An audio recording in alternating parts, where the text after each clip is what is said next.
प्रिय अभिभावकों व साथी शिक्षकों, मैं कक्षा 5 के छात्रों के लिए जवाहर नवोदय विद्यालय प्रवेश परीक्षा के लिए वीडियो तैयार कर रहा हूं।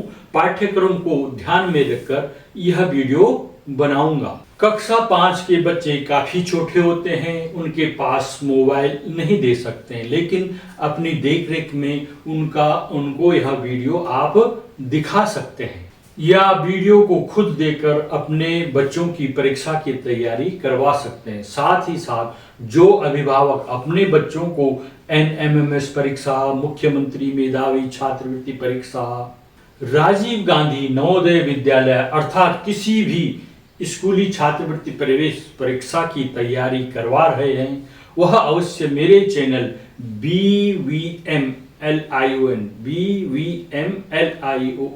BVM लाइन को अवश्य सब्सक्राइब कीजिएगा और मुझसे जुड़े रहिएगा।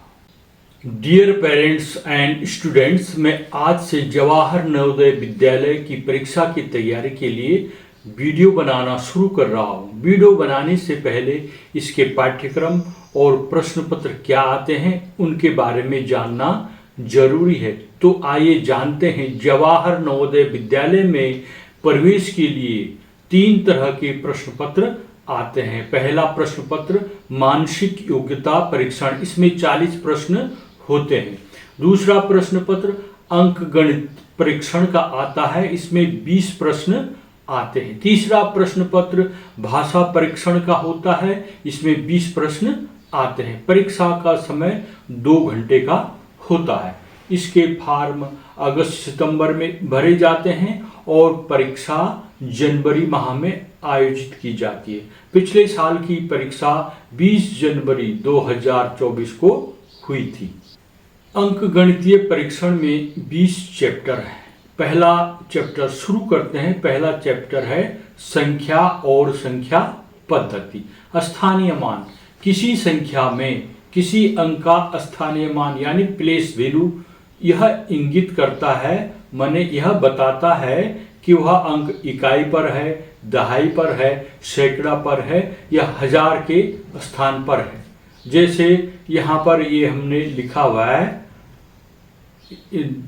दाएं से पढ़ो, इकाई, दहाई, सैकड़ा, हजार, 10,000, लाख, 10 लाख, करोड़, 10 करोड़, इस क्रम से इसको पढ़ा जाता है। इकाई पर क्या है 6, दहाई पर 1, सैकड़ा के नीचे 5, हजार के नीचे 4, 10,000 के नीचे 6, लाख के नीचे 3 और 10 लाख के नीचे 4, करोड़ के नीचे 1 और 10 करोड़ के नीचे 2। तो इसको कैसे पढ़ेंगे? इसको पढ़ेंगे 21 करोड़ 43 लाख 64,516। ध्यान देने वाली बात है, जो दहाई और इकाई के अंक को एक साथ पढ़ना है, 10,000 और हजार के अंकों को एक साथ पढ़ना है, 10 लाख और लाख के अंकों को एक साथ पढ़ना है, 10 करोड़ और करोड़ के अंक को एक साथ पढ़ना है। जैसे 10 करोड़, करोड़ में 2 और 1 लिखा है तो इसको 21 पढ़ना है। 10 लाख और लाख में 43, 4 और 3 लिखा है, 43 लाख पढ़ना है। इसी तरह इसको 64,000, सैकड़ों को केवल एक अंक पढ़ना है 5, 500 और तब दहाई और इकाई को एक साथ 16। इस तरह से पढ़ा जाता है। इसको 21 करोड़ 43 लाख 64,516। इकाई अंक का स्थानीय मान क्या होता है? इकाई के अंक को 1 से गुणा कर देना है, क्योंकि इकाई का अर्थ होता है 1।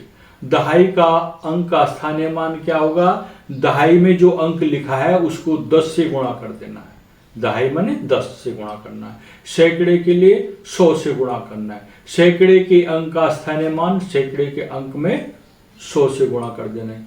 हजार के अंक का स्थानीय मान हजार के अंक को 1000 से गुणा कर देना है। तथा दशमलव के बाद के अंकों के स्थानीय मान निम्न प्रकार होते हैं। दशमलव के बाद पहले अंक का स्थानीय मान अंक में 1/10 से गुणा कर देना है या अंक में 10 से भाग देना है, एक ही बात होती है। दशमलव के बाद दूसरे अंक का स्थानीय मान अंक को 1/100 से गुणा कर देना है। दशमलव के तीसरे अंक का स्थानीय मान अंक को 1/1000 से गुणा कर देना, अर्थात अंक में 1000 से भाग देना है। यहाँ पर एक प्रश्न दिया गया है, इसको देखो कैसे पढ़ना है। इकाई, दहाई, सैकड़ा, हजार, 10,000, लाख। तो इसको क्या पढ़ेंगे, फिर से पढ़ते हैं। इकाई, दहाई, सैकड़ा, हजार, 10,000, लाख। 10 लाख है ये, तो 10 लाख है तो इकट्ठा पढ़ना है दो अंकों को। 50,48,563 में अंक 5 के स्थानीय मानों का अंतर क्या है। स्थानीय मान, पहले वाले 5 का स्थानीय मान क्या है, वह सैकड़े के स्थान पर है, तो 100 से गुणा करेंगे। 5 गुणा 100 माने 500। दूसरा नंबर का 5 कहां पर है, वह 50 लाखवें स्थान पर है। 10 लाख वह स्थान है जो, उसको 10 लाख से गुणा कर देना। 5 गुणा गया 10 लाख, तो 50 लाख हो गया। तो इसका अंतर क्या होगा, मैंने इनको घटा देना है।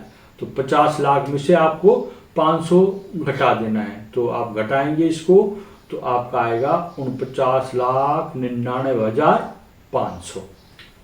अगला है, यहां पर देखिए ये लिखा हुआ है संख्या। इसमें यहां पर से नहीं पढ़ना है, 3 से नहीं पढ़ना है कि इकाई, दहाई, सैकड़ा, इस तरह। यहां पर एक बिंदु लगा रखा है, इस बिंदु को कहते हैं दशमलव बिंदु। तो दशमलव बिंदु के बाईं ओर के अंक को इकाई, दहाई, सैकड़ा, हजार के रूप में पढ़ना है। दशमलव के बाद यानी दाईं तरफ 2, 6, 3, इनको इस तरह से पढ़ा जाता है। इनको 263 नहीं पढ़ना है, इसको पढ़ना है 2, 6, 3। तो इसको पढ़ने का सही तरीका है 4,578.263। अब 4,578.263 में 6 का स्थानीय मान क्या है ये बताना है। 6 का स्थानीय मान मैंने 6 को 1/600 से गुणा कर देना है, या 6 में 100 का भाग दे देना है। तो आएगा, किसी संख्या में 100 से भाग देने पर दशमलव 2 अंक बाईं ओर चला जाता है, तो 0.06 या 6 सौवा पढ़ेंगे इसको। आगे पढ़ते हैं, जातीय मान क्या होता है। किसी संख्या में किसी अंक का जातीय मान यानी फेस वैल्यू, यानी वो जैसा दिख रहा है वहां पर, उस अंक का स्वयं का मान है, चाहे वह अंक किसी भी स्थान पर हो। उदाहरण के लिए 3,567 में प्रत्येक अंक का जातीय मान क्या होगा। 7 पहले नंबर पे है, तब भी उसका जातीय मान 7 है। 5 का जातीय मान 5 है, जबकि वो तीसरे स्थान पर है, यानी सैकड़े के स्थान पर है। 3 का जातीय मान 3 है, जबकि 3 हजारवें स्थान पर है। जब स्थानीय मान बोलेंगे तो जो हजारवें स्थान पर है उसको 1000 से गुणा कर देना है। और जब जातीय मान बोलेंगे, जैसा वो लिखा हुआ है 3 है तो 3 ही पढ़ना है उसको, 3000 नहीं पढ़ना है उसको। 6 का जातीय मान यहाँ पर 6, और स्थानीय मान क्या हो जाएगा, दहाई पर है, 6 दशमलव 60 हो जाएगा। पूर्ववर्ती संख्या, किसी संख्या से 1 घटाने पर जो संख्या प्राप्त होती है वह दी गई संख्या की पूर्ववर्ती संख्या कहलाती है। अर्थात उससे पहले, ठीक उससे पहले आई हुई संख्या। जैसे 5 है, 5 से ठीक पहले क्या बोलते हैं हम, 4। 1, 2, 3, 4, 5। तो 5 से पहले हमने 4 बोला, तो पूर्ववर्ती मान क्या हो गया, ठीक 1 पहले की संख्या। तो 5 की ठीक 1 पहले की संख्या 4 है, तो 5 का पूर्ववर्ती 4 हो गया। जैसे 8 का पूर्ववर्ती क्या होगा, उसके लिए यहां पर हमको ठीक 1 घटा देना चाहिए। 8 में से 1 घटा के 7 हो गया, तो इसका पूर्ववर्ती हो गया 7। 27 का पूर्ववर्ती क्या होगा, 27 में से 1 घटा देना है। 27 में से 1 घटा के 26 हुआ, तो इसका पूर्ववर्ती हो गया 26। उत्तरवर्ती, किसी संख्या में 1 जोड़ देने पर जो संख्या प्राप्त होती है वह दी गई संख्या की उत्तरवर्ती संख्या होती है। जैसे हमने पूर्ववर्ती में ठीक 1 पहले बोला, उत्तरवर्ती में ठीक 1 बाद बोलना। जैसे 5 का उत्तरवर्ती 5 के ठीक बाद 6 आता है, तो 5 का उत्तरवर्ती 6 हो गया। बड़ी संख्याओं के लिए देखो, जैसे 12 का उत्तरवर्ती 12 में 1 जोड़ देना है, 12 में 1 जोड़ के 13 हो गया, तो 12 का उत्तरवर्ती हो गया 13। तो प्यारे बच्चों, इस तरह से अभी ये बहुत सरल प्रश्न है आपके लिए, आप इनको अभ्यास करोगे तो आप सीख जाओ। वीडियो को पूरी देखने के लिए बहुत बहुत धन्यवाद। कल फिर मिलते हैं, तब तक के लिए स्वस्थ रहें, मस्त रहें, अपने कार्यों में व्यस्त रहें, क्योंकि जो व्यस्त है वही स्वस्थ है।